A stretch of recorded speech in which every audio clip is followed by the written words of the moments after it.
there's not one thing we can blame in this game. We could blame it on Freddie. We could blame it on Baker. It's been like that for the past decade. There's never just one thing. There's never just one thing you can blame.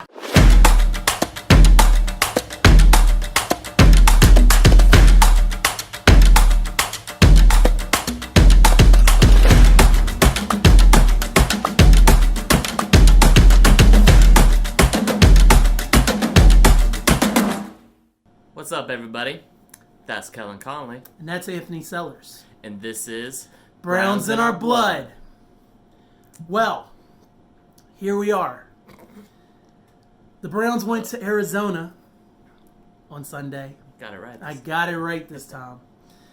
And they fall 38-24. Anthony, what are your thoughts on that game?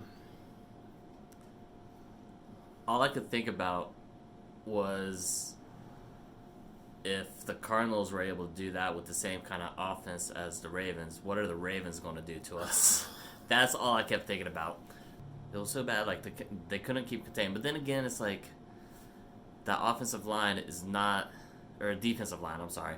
That defensive line is not the defensive line we were expecting to have the whole year. So it's like when you're playing players that literally are Backups. Backups or borderline roster players. Anyways, you know, they're fighting for roster spots on most any other team. So, I feel like they left the defense in Cleveland. I feel like they left a lot. They left a lot in Cleveland. Kenyon Drake went nuts. 137 yards and how many touchdowns? Too many. Yeah. Yeah. Kyler Murray, 19 for 25. He only missed 6 passes. Baker threw an interception. The former Cardinal, y'all's backup tight end, Seals Jones, he had a fumble, costly fumble for y'all. And Njoku missed an awful block. Like he was there, and then he wasn't. And then Baker got sacked. What the game showed is where the problems lie. It really magnified the weaknesses, in my opinion. And magnified what guys are good at, which is running the ball. But it magnifies the weaknesses too, because like it magnified that you don't have a defensive line or offensive tackles either. You know, you don't have depth on the defensive line. Mm-hmm. You don't have. Y'all really are missing depth. Miles. Yeah. You just don't have depth. You don't have discipline. You know, like there's just so much stuff that it magnified that just reared its head again throughout this game. And I was watching, and the game seemed close, like in the first, especially in the first half. And I was like, okay, they're within striking distance. But that third quarter, man, they just kind of opened it up, and it was only 28-17. I mean, that's still doable. But then the missed field goal hurt you guys. Siebert couldn't put it through, and every time it seemed like, and this is the story of the whole season, the Browns have opportunities, and they just constantly squander the opportunities. And like the interception, Baker overthrew Odell, clearly. Yeah. And I mean, that's the play that y'all have to make. So this is the connection we've been talking about all year. This is the reason Odell's in Cleveland, to make those touchdown catches. And Odell had a drop too that I saw. And then to just see them constantly not capitalize, other than Chubb just running his ass off, it's just so frustrating. And then Chubb only got 17 touches. Yeah, and then Hunt too, Hunt on Monday calling him out, basically saying that it was in, and you kind of noticed that there was one play, I'm pretty sure it was in the third quarter too, one play where Jarvis he motioned from the right over to the left. Mm-hmm. And he did it in his slow pace at normal, but there, he kind of, got to the end where it was just like a petty walk, and I just thought that was the first time I really thought, he's not going to give it his all on this play. And he kind of half-assed broke out of his break, too, and stuff. And it was just, you see it, and then they call that stuff out later in the week, Yeah. And it's like, yeah, it makes sense. It's just maddening because the Cardinals. This is the Cardinals team that I was afraid would show up, the one that puts up all the points, and no one knew Kenyon Drake was going to do that. I mean, No. the Cardinals have like a 3-back attack pretty much, and Kenyon Drake was just unstoppable. And then Kirk was getting all the first downs they needed. Fitzgerald was in there. Like anybody that needed to step up for the Cardinals did, and anybody who could have stepped up for the Browns just completely didn't. Yeah. And this team is just in complete disarray. I was hoping for a winning season last week. Now we're hoping for 500. Yeah, and all it did was magnify all the other crap that the media wanted to talk about. Of course. You don't really... More cannon fodder. Yeah, which you don't want to dwell on, but it's like... Yeah. How the hell can you not dwell on it when that stuff is constantly being brought up, and then you turn around and have performances like that, so... But on positive notes, Jarvis and Nick Chubb are going to the Pro Bowl, so congratulations, fellas. Give props to those. Nothing for Joe Schobert though. Even though I just called out Jarvis for not running hard on one play. Yeah. Take back his Pro Bowl selection. No. But I mean, accolades both of them. Good. Yeah, both of them are deserving of the recognition overall throughout the whole course of the season, and like you said, Schobert too. I think should have made it. But I agree. I think Schobert's had a phenomenal year. So it's good to get the personal recognition, but there's not one thing we can blame in this game. We could blame it on Freddie. We could blame it on Baker. It's been like that for the past decade. There's never just one thing. There's never just one thing you can blame. It's always a combination of the players, the coaches, and the front office just doing their own part this past decade to just make it all terrible. And it's like the microcosm of this season just culminating in that. I mean, there's media's calling for Baker to lose his endorsements because they were a distraction this season, and he's not the same quarterback, and we don't know if Baker is the future of the franchise, and maybe even some fans are feeling that way about Baker, and I know that nobody loves Freddie at this point. I don't want to keep dwelling on it, man. Yeah, there's a Twitter thing, the thread that I found that, if I remember it, I'll try to post it into the description. Mm-hmm. It's really long. So it should be. Good Twitter threads are long. No, this one should be like a freaking article. It was literally like a 1,000-1,500 word article. Damn, like that he should have just done it. 50 tweets, huh? Yeah, gotcha. Yeah. It was ridiculous, but it really talks about all that stuff, and I think it's a great.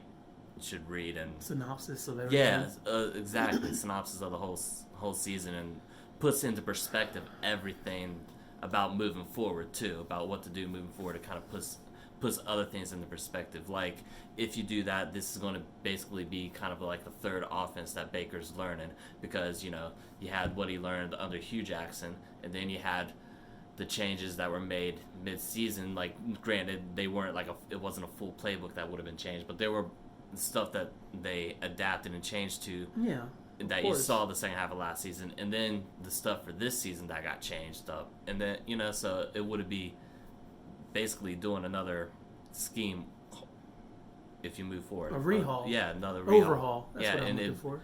And it'd be the same way with this offensive game plans and systems stuff. It'd be a whole new system to learn and things like that. So and then another year do you really want to do you really want to do that, or push for something different? I mean, granted, some of these mistakes, yes, we've all been critical. Everybody has been critical and on about Freddie. I've done it. You've done it. Eric's done it. Eric's even done it. It's continued disappointment is what it is. And, I mean, we keep expecting the Browns to go into these winnable games and hoping they come out with W, and then when it doesn't happen, it's not... It'd be different if they played hard and it's like they were right there. Because last season there was several games where it's like they played hard, they were right there, but they lost. Okay, that's positive progress. There's progress. And every time they take a loss this season, it just feels like 18 steps back. And the penalties, like it literally feels like real life penalties, because their penalties kill on the field, and it feels like as a watcher and as a dedicated fan that it just hurts, man, and it just doesn't make any sense. Like, why can't everything come together the way it should on paper? Yeah. Is the frustrating part.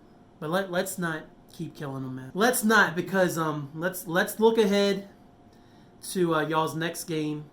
It's in Cleveland, by the way. Ravens are coming in. That awful rival of yours. MVP candidate Lamar Jackson coming in. Playing with a hurt quad still. But, yeah, like that stopped him. I know, right? Like what? He had all these. He blew up on Thursday night. Yeah, 5 touchdown passes, I think? Yeah. Yeah. So. And if Eric was here, I'd be like, well, I wish we drafted Lamar Jackson. I can hear him now. If we drafted Lamar Jackson, things would be different. You're right. Things would definitely be different in some kind of way because it wouldn't be Baker Mayfield. Would it, though? Anyways. So, y'all gonna lose. I'm sorry. Yeah, I don't think y'all gonna win another game this year. Y'all gonna finish 7-9. I feel the same about my Raiders. In case anybody wants to jump at me, my Raiders broke my heart losing their last home game. We're gonna finish 6-10. Y'all gonna finish 7-9, and it's just broken hearts everywhere, all around the world tonight. Here's the thing, though. We have beat them once, so I'm gonna clean on that and hang on to that. However, since then, they've scored 30 points 6 of 8 games, and 4 of those 8 have been over 40 points. So their offense is been clicking ever since then. I mean, Mark That's Ingram's the tough doing part. And we don't have that same sideline reporter. And as already we keep talking about, you don't have that same defensive line, so they're gonna have to find a way to make sure they contain, keep them in the pocket, and keep them contained that way to make sure that the gaps are filled and things like that. Because if not, then they're just gonna run all over again. I mean, even in that game that we beat them in, they did run well. Mm-hmm. So that's going to be the biggest issue is stopping Mark Ingram, stopping Lamar Jackson, and just making sure taking that care they of don't, business. Yeah, making sure they don't blow up. It's going to test discipline, especially with the defense. It's really going to test it. Mm-hmm. And then the offense is just they gotta run the ball. Run the ball more than 17 times with Chubb. I don't care about I care. He has the second most rushing attempts in the league. You don't want to run him like fucking. You don't want to run him into the ground. You don't want to run him like DeMarco Murray with the Cowboys. What they did to him. That's right. I mean, how about that? Come on. So you can't complain about kill him, get the yardage. You can't complain about that kind of stuff. It's the way that the game plan and scheme works. It's it's just gotta make more sense and flow. Because when you start out trying pass, and then you're down because of mistakes or whatever, and then you use the run game to get back in, it's you gotta change it up. They need to keep their offense off the field, so you might as well start with the running game and try to kill that clock as much as possible because your running game works just as well as theirs. No, that's a damn good running game. Yeah, so I mean... But no, I mean, you can't kill Chubb and run him into the ground. You don't want to DeMarco Murray. I agree. I just know that works. It works, then it kills the clock, and it moves the chains. But, I mean, you can't do that all game. Eventually, the Ravens will find a way to stop him, one way or another. Yeah. Yeah. But I agree with you. Honestly, I do think we're going to lose this game. Yeah. But I'm going to hold out hope that somehow, some way, they are able to do what they did the first time we played them. The Browns are able to do what they did to contain them. So, but that would be nice. I think it's going to be a long shot. Yeah. Now you're just kind of playing for pride and to spoil their hopes a little bit. There's a FanDuel league, guys. This week, 4 people played. And their winner was MONSTALUNG, 139 points. I was right behind them, and then Gary came in third. Anthony... I came in last. Was the biggest loser this week. I'm kind of blowing it. You kind of are. I'm glad you said that. Because I was at 90. I had a 100-point lead, and now it's down to 40. Yeah. If I remember it's correctly. 1944.98 for you, and Eric has 1908.58. He's on a roll, man. 36. I really thought I had it this week, and I'm blaming it on the fact that he can do more research by sitting, because he's sitting in his bed and stuff. And I'm not. He's on the IR. Yeah, exactly. All he can do is watch NFL Network and study for daily fantasy and season long. That's what I'm blaming it on. So yeah, but I know I gotta pull it together these last 2 weeks. Yeah, man. Yeah. You don't want to blow it because, God, do you want to hear him like, I was down all season long, but I kept the champion. Wave it in. I don't want to see that. No. I don't want to see that. So if you want to play FanDuel with us, the link's in the description. $2 to play. There's 6 slots. Y'all could have jumped in this week if you'd remembered. We always play the 1 p.m. and 4 p.m. games. Come join us. Come try to defeat our scores. And then next season, if you're playing with us, you can try to win the Browns in Our Blood Intercontinental Championship belt, which this guy is barely hanging on to right now. And it's just a lot of fun. Also, Also, Browns in Our Blood is brought to you by MONSTALUNG Sound Vision. That's the channel you're watching this on. Make sure you like, share, and I almost said describe. Like, share, and comment, because we love the comments. As you can tell, Eric is still in there making comments. Anthony jumps in there. I'll just go through and read what everybody says. We love the feedback. Love to hear you guys' thoughts, even when we're mad and down in the Browns, or whether we're celebrating Pro Bowl selection. So please make sure you comment. And if you hit that bell, you'll never miss an upload from MONSTALUNG Sound Vision, including Browns in Our Blood. And if you don't like looking at our ugly mugs, that's right. You can listen to the show in podcast format at -podcastgroup.com. That is a Morgantown, West Virginia-based podcast collective bringing great podcasts to the people. -podcastgroup.com. All right, guys. That's all we got. That's it. He's not going to be here next week.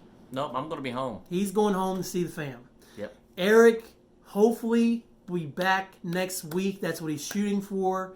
If not, we'll figure something out. So that there's an episode. But right now, it looks like there will be 2 more for the regular season. And then we're going to have a meeting and figure out what we're doing for the offseason. So, going to try to bring y'all more Browns content throughout the offseason this offseason. Yeah. So, that's Anthony Sellers. And that's Kellen Conley. And this is Browns in Our Blood. That was... Try not to part. That's Anthony Sellers. That's Kellen Conley. And this is... Browns in Our Blood. Outtakes, that's it.